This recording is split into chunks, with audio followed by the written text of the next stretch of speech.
The Pixel 9 Pro and 9 Pro XL prove how AI features complement the experience with practical features that just work, all while sporting upgrades to their display, cameras, and performance.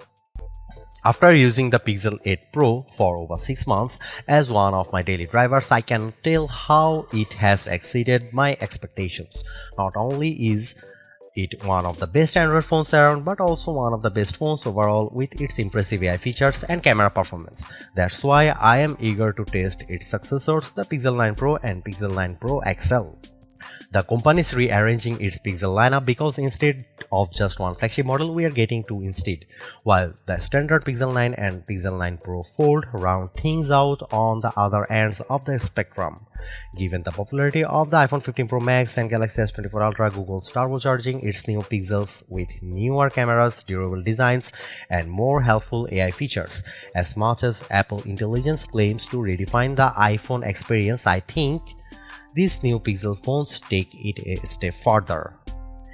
In my Pixel 9 Pro and 9 Pro XL hands-on, I will explain the main differences between the two as well as sharing my early impressions to see if they are worth the money. Just as a reminder, the Pixel 8 Pro launched at $100 more than its predecessor last year with its $999 starting cost, and that's for a phone with a 6.7-inch display. That's why the Pixel 9 Pro XL is regarded as its true successor because of its 6.8-inch display, whereas the Pixel 9 Pro has a smaller 6.3-inch one. Unfortunately, Google's also marking up the prices of its new Pixels. I think it's a mistake because Pixels have historically undercut the competition, making them much more appealing options without forking over the typical flagship cost. The Pixel 9 Pro and 9 Pro XL fetch for $999 and $1,099 respectively, which means yet another $100 increase for a phone with the same sized screen as the Pixel 8 Pro.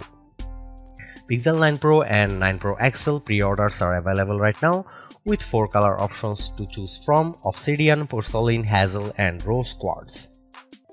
Google's unintentionally putting itself in a bind with this year's Pixels because of the price hike for the larger Pixel 9 Pro XL. It's hard to tell right now if the $100 increase is justified by its new AI features, so I think it will ultimately come down to how well these flagships perform in all the usual categories.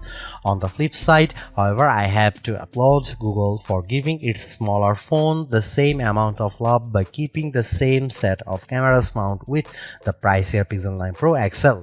In fact, it's a front runner for those who prefer smaller phones. These phones kick off the upcoming holiday season, so they can't afford to come up short knowing that the iPhone 16 is right around the corner. They need to set the bar high or face being written off by competing device between now and the end of the year. I know that price hikes are inevitable, but these Pixels need to overperform in order to stay relevant and remain competitive.